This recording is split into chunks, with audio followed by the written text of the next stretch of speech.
What's going on, everyone? It's Marco here, and this is the Samsung Gear S2 and S2 Classic. It's Samsung's latest Tizen-based smartwatches, and they are definitely something worth taking a look at.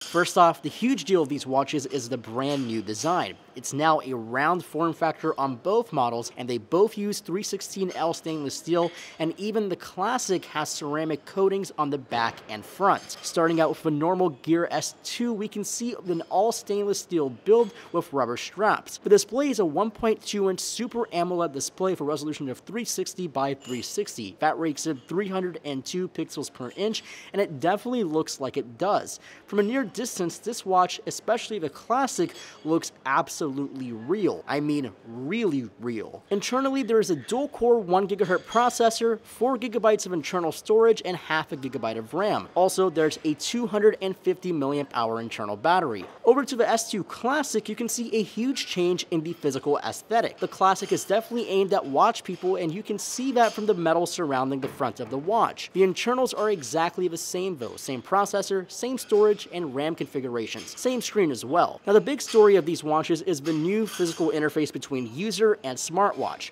Unlike Apple's digital crown, which stays on the side of the watch, Samsung has figured out a way to use the bezel to interact with the software. On both the S2 and S2 Classic, the bezel is able to rotate. Now, this will allow you to scroll through pages on applications, information, and able to navigate without blocking basically the whole display with your fingers. And to be completely honest, it feels a whole lot more natural than using the digital crown on the Apple Watch. On the normal S2, it's almost impossible to tell that the bezel rotates, but on the Classic, thanks to the notched bezel, it's easily distinguishable. And it's a satisfying feeling as well. Super mechanical, and it even makes the clicks. Now, it may prove to be pretty annoying in the long run since it's not actually a software feature and it's not omitting a sound, but the mechanical clicks are very addicting. Software-wise, the S2 watches are running an improved version of Tizen, and it's actually really responsive this year. I love the notifications being on the left side of the face and the ability to go through applications with the rotating bezel. A huge reveal for this generation is the ability to pair with non-Samsung phones. The two S2 watches will work with any Android phone that has Android 4.4 and above and should work flawlessly with all OEM applications, but some may not work fully. The last big reveal is Nfc and Samsung Pay capabilities. This will require you to have a Samsung Pay capable phone, like this Samsung Galaxy Note 5 wearing a super tight looking slick wrapped carbon fiber skin. This will allow you for wireless payments using Samsung Pay and NFC starting later this month. And if you want to check out the Note 5 skin, I'll leave a link for that below. Now, the S2 watches will be available sometime in October, but there will also be a 3G variant that will come slightly later. That variant has a slightly larger 300 mAh battery, but other than that, everything is exactly the same. So far, there's no say on the availability of the 3G model. But to be completely and brutally honest, I'm completely impressed with these watches, especially the Classic and how it's built and the software. And I'm definitely hooked on this rotating bezel. Now, expect more coverage, including the full review of these two new watches. Thanks for watching, guys, and as always, my name is Marco Hanna, and I'll catch you guys in the next video.